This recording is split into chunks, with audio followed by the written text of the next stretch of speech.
हमने बढ़ते हुए बिहार को लालू राज में डूबता हुआ बिहार भी देखिए, जेपी नड्डा दिल्ली में जो है बिहार दिवस के कार्यक्रम में पहुंचे थे और वहां पर उन्होंने बिहार को जो है बिहार की सभी पुरानी बातें याद दिलाई। जेपी नड्डा ने बिहार में जंगल राज के समय कैसी दिशा थी, किस तरीके का जंगल राज में काम हुआ करता था, शोरूम से गाड़ियां उठवा ली जाती थी, बिहार को बर्बाद करने का काम जंगल राज में किया गया। इसके साथ ही तेजस्वी जो बोलते हैं ये बात कि जंगल राज नहीं था, उन लोगों को भी नसीहत दे दी जेपी नड्डा ने ये कहा कि जो लोग बोलते थे कि बिहार में जंगल राज नहीं था, वो लोग देखे नहीं है, पैदा नहीं हुए। इनडायरेक्टली जेपी नड्डा ने नसीहत दे दी राजद वालों को।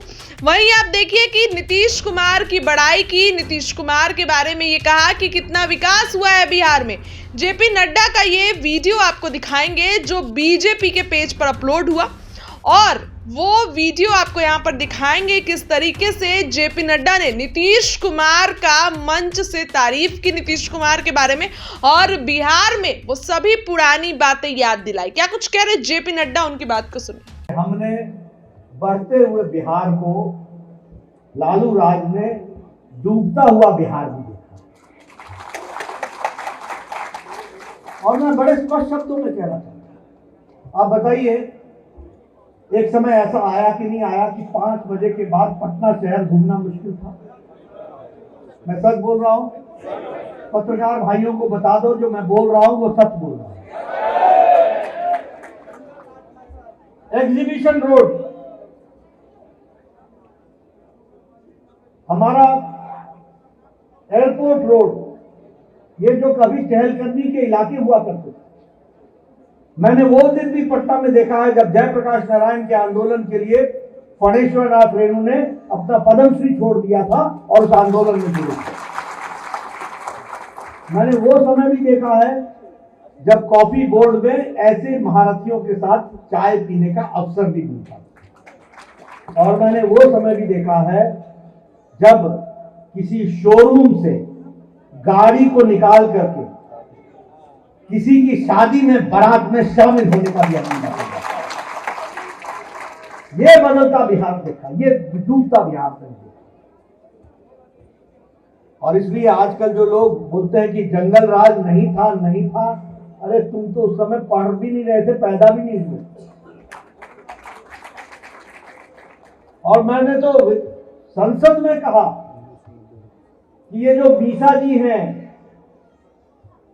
ये मीसा जी का नाम मीसा क्यों पड़ा? क्योंकि लालू जी जेल में थे जब ये पैदा हुई। और मीसा का मतलब होता है maintenance of internal security act.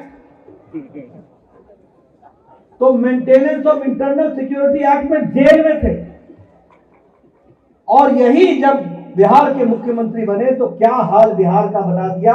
बोलो, जंगल राज था कि नहीं था? आप बताइए, डॉक्टर वहां से पलायन हुए थे कि नहीं हुए थे? आप बताइए, ये क्या बोलते हैं उसको, अपहरण उद्योग था कि नहीं था? डॉक्टरों को उठा लिया जाता था कि नहीं उठा लिया जाता? तो बोलो, बिहार में अंधेरा छाया था कि नहीं छाया था? और नीतीश जी के राज में उजाला आया कि नहीं आया? मोदी जी के राज में आगे बढ़ा कि नहीं बढ़ा? इसलिए मित्रों, याद रखना, लक्ष्मी और दुर्गा वही टिकती है जिसको टिकाने की ताकत होती है, और वो टिकाने का जिम्मा किसी और का नहीं है। दिल्ली आपने संभाल लिया, अब बिहार की आवश्यकता है, उसको सामने मैं गंगा किनारे रहा करता हूं।